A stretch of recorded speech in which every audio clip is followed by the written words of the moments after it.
Baik, untuk sementara mungkin kita menunggu interaktif, belum ada yang masuk nih ya. Dan sementara ada satu pertanyaan dulu nih Pak Ustadz ya. Iya, iya. Mungkin ini klasik dan sering dilihat oleh banyak orang. Oh ya, sepertinya ada telepon yang Oh masuk. iya. Baik, kita coba buka dulu Pak Ustadz. Iya. Ya, selamat pagi. Assalamualaikum warahmatullahi wabarakatuh. Assalamualaikum warahmatullahi wabarakatuh. Baik, silakan Pak Waalaikumsalam Firman ya. warahmatullahi. Ya, silakan Pak Firman. Saya ingin bertanya Pak Ustaz Iya. mengenai tuntunan salat. Saya termasuk seorang simpatisan Muhammadiyah Pak Ustaz Oh iya, iya. yang lahir di belakang Masjid Tarbiyah. Iya. Dan saya ingin tanyakan Pak Ustaz, saya sebenarnya memiliki banyak sekali tuntunan salat. Bahkan ada namanya tata cara salat lengkap dari Pak Rusi, Iya, iya. ada dari Ustaz Labil, ada yang tahun 70-an Pak Ustaz. Iya. Itu kan sudah tidak ada lagi nama yang dan kemudian tuntunan salat ke Rasulullah dari Ibnu Qayyim al-Jauziyah, salat sesuai dengan tuntunan Nabi oleh Syakir Jamaluddin, dan tuntunan salat dari Sawati Lambe, Iya, yang iya. lain sebagainya Pak Ustaz. Banyak Iya. sekali yang saya miliki begitu. Tapi Iya. saya tidak pernah menemukan itu terbacaan-bacaan sebenarnya yang mana sebenarnya yang sesuai dengan tuntunan Rasulullah Pak Ustaz. Iya. Jadi saya sering baca sama mana sebenarnya cara saja setiap masjid yang kita datang imam-imamnya itu lain-lain semua wirid dan zikirnya setelah salat. Iya. Setelah salat Pak Ustaz. Yang inilah yang saya mau tahu. Yang sebenarnya yang mana biasanya artinya sesuai dengan tuntunan yang biasa dibaca oleh Rasulullah yang pada khususnya Pak Ustaz. Terima kasih Iya. banyak. Assalamualaikum warahmatullahi wabarakatuh. Waalaikumsalam warahmatullahi wabarakatuh. Baik, terima kasih Pak Firman atas atensinya Anda sudah ikut bergabung bersama program Nuansa Religi untuk pagi ini. Silakan Pak Ustadz dijawab. Jadi Pak Firman ini mempertanyakan tentang zikir-zikir ya. Para iman sesudah salat ya. Memang itu dalam beberapa riwayat banyak zikir-zikir yang ditemukan dalam hadis. Ya, tidak mengikat satu hal bahwa zikir inilah, ada beberapa. Jadi saudara-saudara kita memang ya biasa menggunakan beberapa zikir-zikir. Namun dari tingkat perawi bisa saja terjadi perbedaan. Makanya kita lebih baik memilih tuntunan zikir yang dilandasi oleh hadis Rasulullah yang pernah diamalkan, dicontohkan Rasulullah kepada sahabat, lalu sahabat menyampaikan terus menerus tabi'in, tabi'in dan seterusnya ulama terdahulu. Dan pendengar sekalian ya, khususnya penanya kita ini ya, walaupun juga ada ditemukan tambahan-tambahan yang tidak ditemukan dalilnya, seperti membaca surah Al-Fatihah setiap selesai sholat fardu.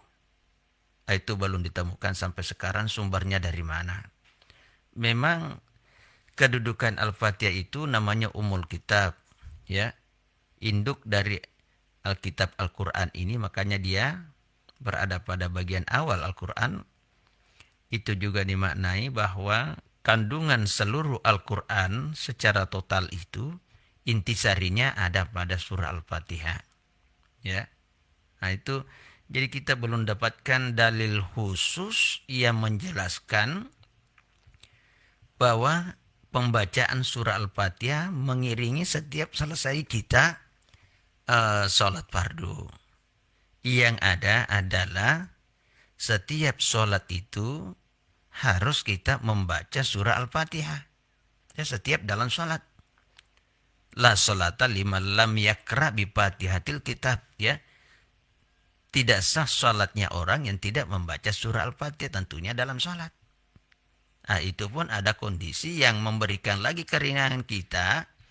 Misalnya seseorang yang sholat, ya ini dalam sholat, Kalau sholat berjamaah kan itu jelas. Imam pasti membaca, makmum pasti memperhatikan karena eh, kalau diperhatikan bacaan di dalamnya itu dina damirnya itu bahwa kami semuanya. Disinilah juga satu dasar bagi kita pendengar sekalian bahwa bacaan surah Al-Fatihahnya imam itu pasti menjadi bacaannya juga makmum karena dia memperhatikan dan mendengarkan. Nah ini karena memang juga ada tuntunan bahwa apabila dibacakan Al-Quran maka kita harus dia mendengarkan dan memperhatikan. Itu salah satu analisa bahwa pembacaan surat Al-Fatihah selesai salam pada sholat fardu itu belum kita temukan. Kalau pembacaan surah ini salah satu ya, sikir semuanya banyak ya. Ada tuntunan sikir-sikir sesudah salat memang itu disusun bukunya ya. Kalau pembacaan ayat kursi sesudah sholat fardu itu ada tuntunan. Kayaknya ini yang kita amalkan yang ada tuntunan dibanding yang tidak ada tuntunan. Ya. Jadi setiap selesai kita sholat fardu itu dibolehkanlah kita membaca ayat kursi. Allahu la ilaha illa huwal hayyul qayyum dan seterusnya itu. Nah, itu ada. Sampai mendapat jaminanlah kita di situ. Siapa yang membaca surah Al-Baqarah khususnya ayat kursi ini, maka dia mendapat jaminan keamanan sampai waktu salat berikutnya. Kan sampai waktu menjelang kita saja tidur boleh lagi dianjurkan membaca ayat kursi sampai kita mendapat juga jaminan keamanan sampai kita terbangun. Jadi amalan-amalan zikir itu yang khususnya berhubungan dengan sholat, yang ada hubungannya yang mengikuti sholat fardu itu lebih baik kita mencari tuntunan yang ada dalil yang pernah dicontohkan oleh Rasulullah. Ya seperti pas selesai kita mengucapkan salam, Assalamualaikum warahmatullahi wabarakatuh ke kanan. Ada juga versi Assalamualaikum warahmatullah ya ke kanan dan ke kiri. Itu langsung kita mengiringi dengan zikir la ilaha illallah, astagfirullah ya. Setelah warahmatullah wabarakatuh ya, langsung kita membaca astagfirullah. Permohonan ampun kepada Allah Subhanahu wa taala.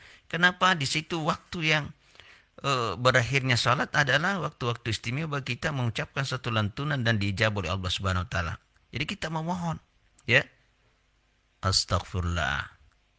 Itu ditemukan dalam hadis cuma sampai di situ. Ya. Astagfirullah 3 kali. Ya mungkin ada di antara saudara kita yang sudah menemukan dalilnya masih menyambung lagi astagfirullahalladzi la ilaha illallah wa atubu ilaih itu saya belum temukan seperti yang ada dalam hadis yang tidak diragukan kesahihannya adalah astagfirullah saja 3 kali. Dan itu kita pendengar sekalian membacanya dengan suara lirih dan diresapi. Karena juga kadang ada yang saudara kita biasa astagfirullah seperti itu. Jadi kita membacanya dan diresapi karena itu adalah zikir bagi kita. Ya, astagfirullah. Jadi ada permohonan. Ini sudah semuanya masuk doa bagi kita. Karena doa itu memanggil, menyebut, menyeru ya. Jangan hanya selalu memaknai doa itu membalikkan telapak tangan, itu tidak semuanya seperti itu. Ya. Nah, jadi ini sudah permintaan kita memohon ampun astagfirullah. Karena ada juga yang pernah mengajarkan namun tidak ditemukan dalilnya dia mengucapkan hamdalah. Selesai salam assalamualaikum warahmatullahi wabarakatuh ke kanan dan ke kiri langsung dia mengucapkan alhamdulillah.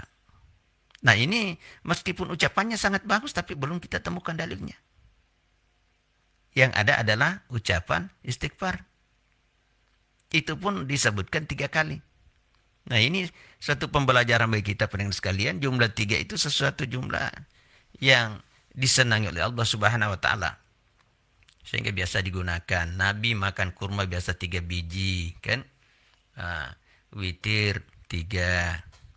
Ya itu contoh jumlah-jumlah 3. Kita berwudu sampai 3 kali. Ya jumlah-jumlah 3 seperti itu.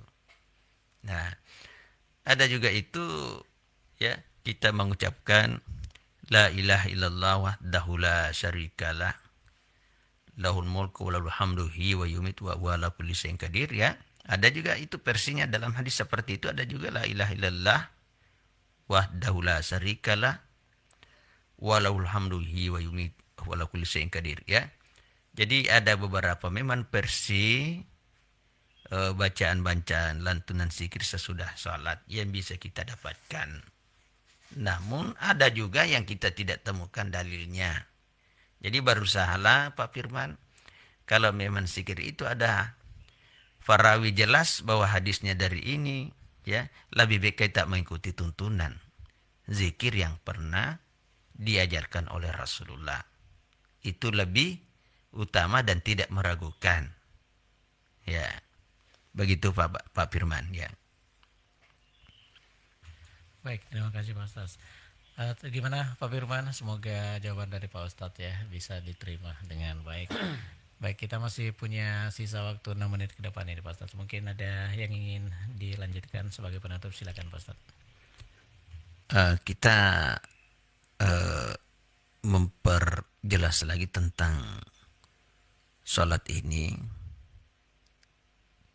Persoalan perintah melakukan sholat yang terdapat di dalam Al-Quran surah Al-Ankabut tadi, ayat 45, Allah memulai firman-Nya itu dengan menyatakan utlu ma uhiya ilaika minal kitabi wa aqimis sholah. Perintah harus memahami dulu wahyu-wahyu Allah yang telah diturunkan di dalam Alkitab. Alkitab maksudnya di sini adalah Al-Quran. Lalu Allah perintahkan kita wa aqimis sholah. Ya, berarti persoalan sholat ini sebelum kita melakukannya pelajari dulu tuntunan. Karena perintah dulu membaca, memahami wahyu. Utlu bukan ikra. Utlu itu adalah membaca untuk kita memahaminya juga. Bukan hanya membaca sekedar lewat. Ya. Jadi Allah menghubungkan persoalan sholat ini dengan utlu ma uhiya ilaika minal kitab. Jadi pelajari dulu. Ataukah mungkin selama ini kita sudah sholat, ya oke. Tetapi kita tingkatkan pengetahuan kita, tuntunan kita dengan menggunakan literatur, dalil-dalil yang menjelaskan tentang sholat ini. Bagaimana kita sholat, ya. Ada saja orang mungkin tidak mempersoalkan, hanya mengatakan bahwa saya Pak, yang penting sholat. Allah sudah tahu. Ya memang secara lahiriahnya begitu, tetapi sesungguhnya ya sholat itu harus dikerjakan secara baik sempurna. Makanya perintah sholat sering digandeng dengan kata atau kalimat akimi. Ya ini mohon maaf karena kondisi waktu kita sangat terbatas. Mungkin pada kesempatan lain. Jadi pelajari dulu tuntunan bagaimana yang pernah dicontohkan oleh Rasulullah, baru kita bisa melakukan aqimis shalah. Aqimi, qama, qayyum itu seakar kata. Makna dasarnya artinya sesuatu yang harus dilakukan secara sempurna, mengikuti tuntunan dan terus menerus. Sehingga Allah memberikan jaminan sholat yang dilakukan secara sempurna ini pasti membentengi kita dari segala perbuatan keji dan mungkar. Bahkan sholat adalah ibadah yang paling utama.